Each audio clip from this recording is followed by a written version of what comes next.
Here we go. So this is a short instructional video for lesson 6.8, which is about the end of the progressive era. And so the end of the progressive era, the end of the Woodrow Wilson presidency, the end of Wilson's hope for a new international order, all these things sort of come crashing down in the year 1920. So what takes place? Let's recall our backstory. The Treaty of Versailles has been negotiated. Woodrow Wilson comes home with the treaty in hand, and he's aware that the treaty is imperfect for all the reasons that we talked about, but also this Treaty of Versailles contains what has become Wilson's great hope for the world, his ultimate kind of progressive style reform, which is his hope for the League of Nations. Now, the trick is, this is one more area where Woodrow Wilson has to deal with checks and balances in our Constitution. The Constitution requires that the United States cannot enter into any treaty without the approval of the Senate. So it's not enough that Woodrow Wilson says, well, I negotiated this and I think it's the right thing. I mean, he certainly thinks it's the right thing, but he needs the Senate to go along with him.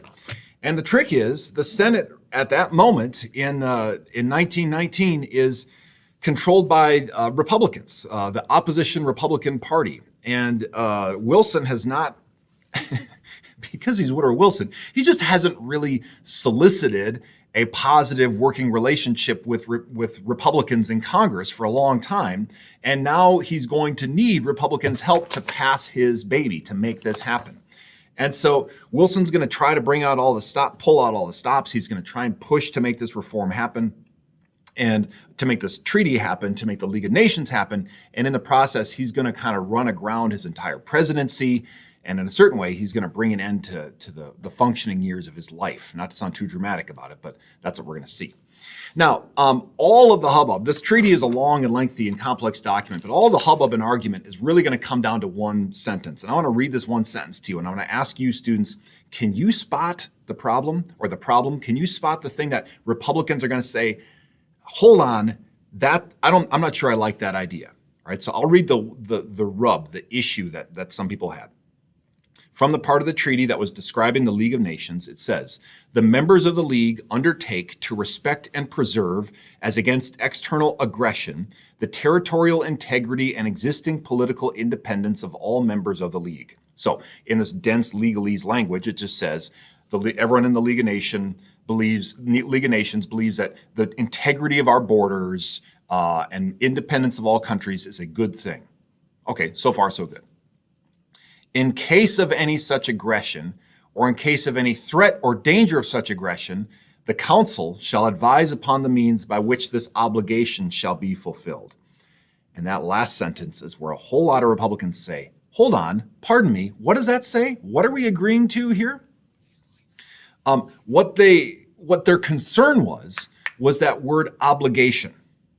That the concern was, if there's any threat to territorial integrity anywhere in the world that the League of Nations, that has membership with the League of Nations, that something called the Council of the League of Nations will advise the United States of how we are obligated to respond. And Republicans in the Senate said, no. We'll decide if we're obligated to respond. The United States of America should decide that. Our president, our Congress will decide that. The League of Nations doesn't get the power to do this, right? That word obligation, we got a big problem with.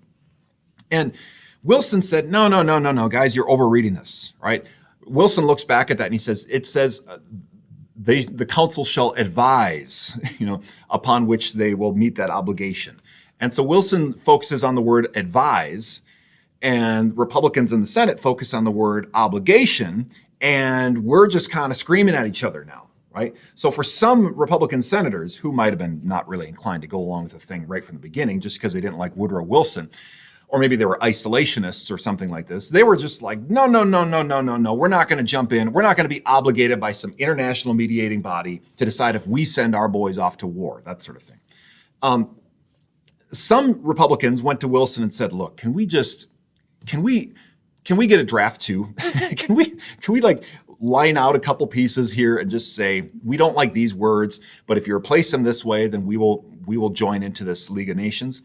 And Wilson says, Guys, this is stupid and complicated, all right? Like if we say, well, we don't like some of this language, we got to go back, then I got to get all the other signing members of the League of Nations to also ratify that new language, all right? And I got to go and do a whole song and dance for them to appease, a half dozen Republicans in the United States Senate. It's embarrassing for me and it's stupid. Just go along with this, guys. Let's do it.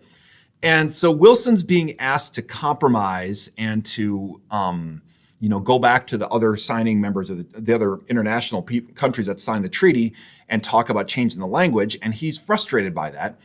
And Wilson's frustrated at the whole notion that he has to do this to appease the minority or to appease the opposition party. We just know this about Woodrow Wilson. That's just not really what he's inclined or interested in doing.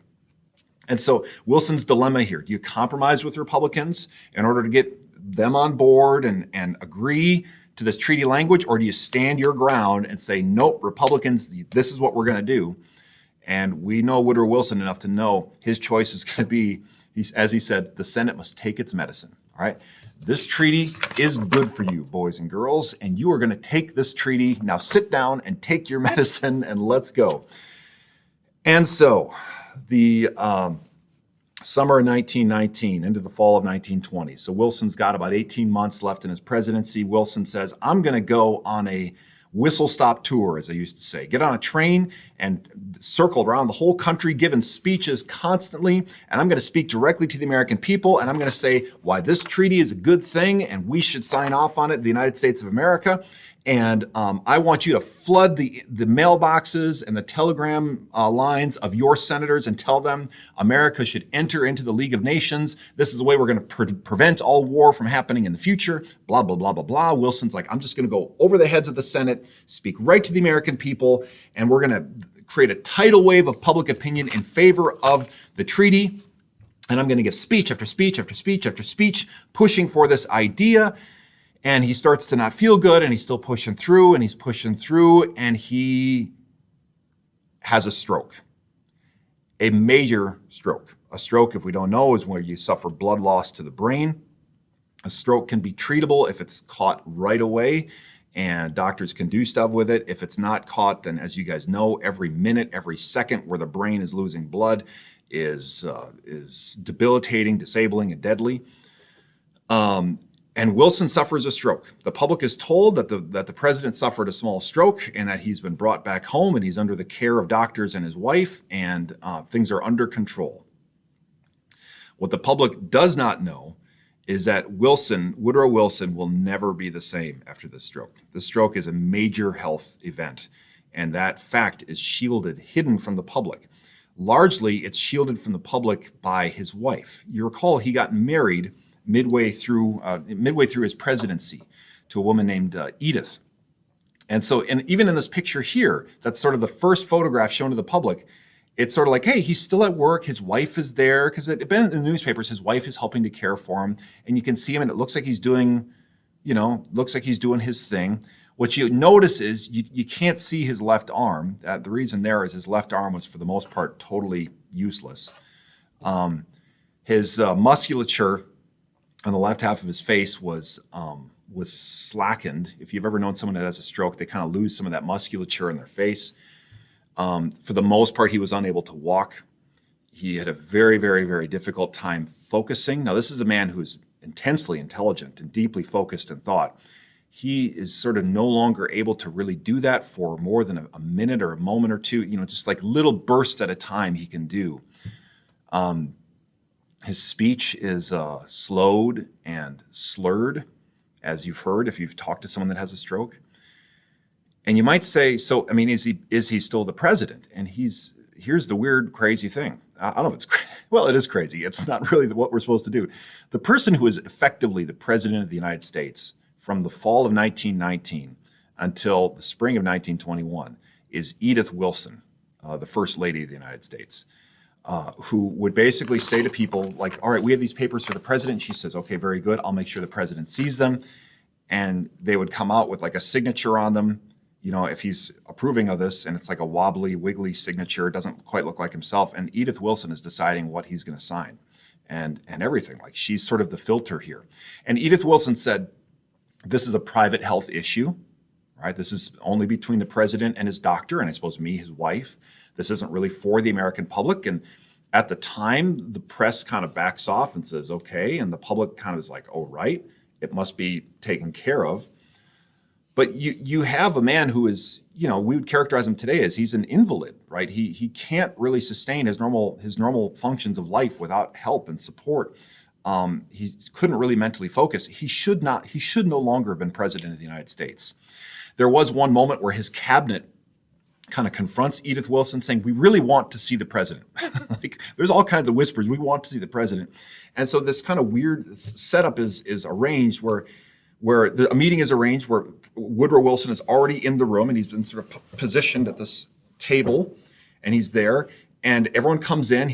Wilson's already seated and they have a meeting and they said, he's like nodding and smiling and seems okay. He's not talking very much and not talking for very long. And people could detect a slur in his voice, but he seemed to have a sense of withedness in the room. And the meeting goes on for a brief amount of time. And then Edith Wilson and some aides say, okay, well, the president has to something, and they're kind of shuttled out of the room. And the cabinet's like, is he okay though? Like, no one's really able to access him or see him or get information about this. And the severity of what had happened to him wasn't revealed until much later, like decades later, where people start sort of writing books and saying, hey, I got to say what happened here. This is crazy. And a lot of the people who ended up talking about what was going on are men like this person here, sort of White House aides, like the man here sort of helping Wilson to sort of stay standing, who are saying, I mean, I had to help him get dressed every day. He really wasn't well, and he couldn't focus. He couldn't maintain conversation. Today, we have something called the 25th Amendment that says if the president is incapacitated, the power of the presidency shall pass to the vice president, and the cabinet can there's a mechanism by which the president's cabinet or advisors can sort of vote on if this is necessary or if it's the case. So look, today there's all kinds of applications because what it means today is the health of the president is the country's business. It's not just a private family matter. And that's especially the case because our last couple presidents have been old men. Like our oldest two presidents have been our last two.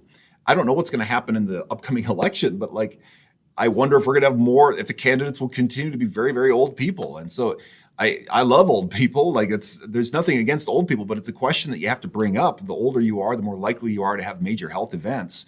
And the health of the president isn't just a private question. It's a political question facing the country. And one consequence of Wilson's health collapse is just that the United States never joined the League of Nations. That was the end of that. That push collapsed. The Senate never signed off on it. The League of Nations was thus lacking the participation of the United States of America, the most powerful economy in the world and a world leader in a lot of key respects. And the fact that the United States was never in the League of Nations was kind of crippling for the League of Nations. The League of Nations never really quite was everything that Wilson and other people had hoped it would be, in large part because the U.S. hadn't joined. Why hadn't the U.S. joined? Well, that little sticky language, some arguments between Woodrow Wilson and Republicans in Congress, and Woodrow Wilson's stroke.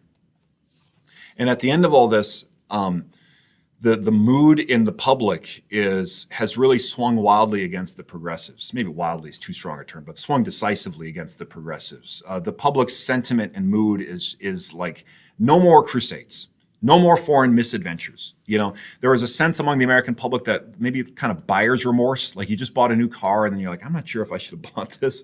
That was kind of how the public felt about World War I a little bit. Like, I'm not sure we should have done this. I'm not sure what we got out of that. I'm not sure that was a great idea. I think we should maybe not do stuff like that in the future.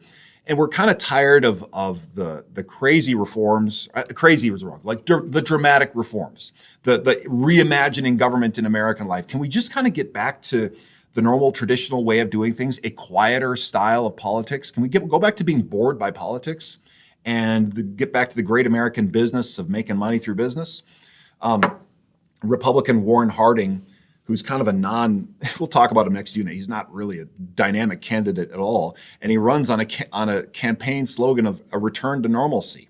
And he wins decisively against the Democratic candidate. He wins decisively. By the way, Woodrow Wilson tried to run for president again. He tried to run for a third term, even with his stroke.